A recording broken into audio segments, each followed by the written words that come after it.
বড় বড় ডিস্ট্রিক্ট আছে, যদি আমাদের কাছাকাছি ডিস্ট্রিক্ট বলি খুলনা, যশোর, এই খুলনা ডিভিশনের মধ্যে তারাও আসলে এই ধরনের কোনো একটা আয়োজন করবে, এটা কিন্তু আমরা শুনি না। সেখানে বাগেরহাটে কিন্তু আবার সার্কেলের 3টা থানা, কচুয়া, বাগেরহাট সদর আর চিতলমারি।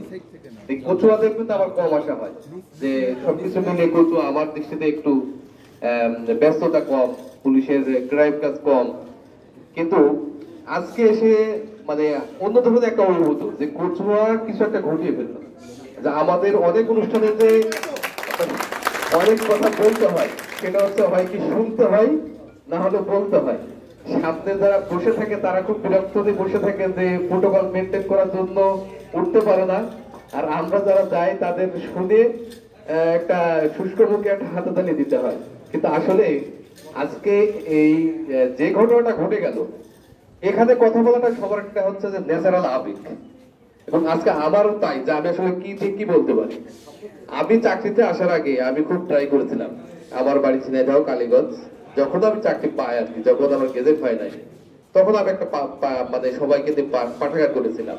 আমাদের পাঠাগারের নাম মানস মুক্তি পাঠাগার, ঠিক এরকমই। কিন্তু আসলে সেটা আমি রান করতে পারি নাই। সেটাই আমি বসে বসে চিন্তা করতেছিলাম যে আপডেট ভার্সন, আমি হয়তো যেটা চিন্তা করেছিলাম আজকে কচুয়ায় যেটা হলো, সেটা অনেক বেশি আপডেট ভার্সন। কারণ আমিও যখন স্টার্ট করেছিলাম তখন এরকম ভার্সিটি স্টুডেন্ট ছিল, চাকরিজীবী ছিল, ডাক্তার ছিল, সবাই ছিল। কিন্তু ওই পাঠাগারটা আমি সরকারিভাবে রেজিস্ট্রেশন করাইতে পারছি, বাট ওর যে এখন যে প্রাণ চাঞ্চল্য হিসেবে যে অনুষ্ঠানগুলো, সেগুলো একটু মুখ ফুটে পড়ে আছে।